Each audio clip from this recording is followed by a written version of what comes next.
योगी आदित्यनाथ बोले मौलवी साहब क्या सोचते हो, ये योगी का राज है, इधर आइला मोहम्मद नहीं चलेगा। तो हम योगी आदित्यनाथ को ये बोलना चाहता हूँ, योगी आदित्यनाथ बांग्ला में आके बात बोल के दिखाओ, तुम्हारा कपड़ा उतार देंगे भारत की जनता।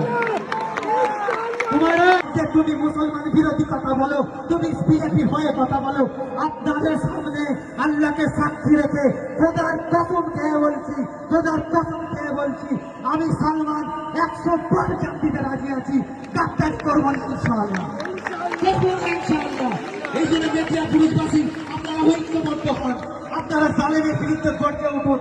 আপনাদের সামনে সালমান দাঁড়িয়ে থাকবে, এরকম হাজারটা সালমান যদি এই মেদিয়া পুলিশের বুকে তৈরি হয়, হাজারটা পার্টি যদি নিজের মেদিয়া পুলিশের বুকে তৈরি হয়, হাজারটা যদি শাহরুখ মোল্লা মেদিয়া পুলিশের জমিনে তৈরি হয়, হাজারটা শের মোহাম্মদ যদি মেদিয়া পুলিশের জমিনে তৈরি হয়, হাজারটা রমজান ভাই, দৌলত ভাই, ইরফান ভাই, যত ভাই রয়েছে সমস্ত কর্মী এইভাবে ঐক্যবদ্ধভাবে হাজার হাজার মানুষকে নিয়ে আমরা আন্দোলনের রাস্তায় নামবো। এই বলে আমি আমার বক্তব্য শেষ করলাম। আর বক্তব্যের শেষে আমি একটা কথা আপনাদের হুঁশিয়ারি দিয়ে বলতে চাই,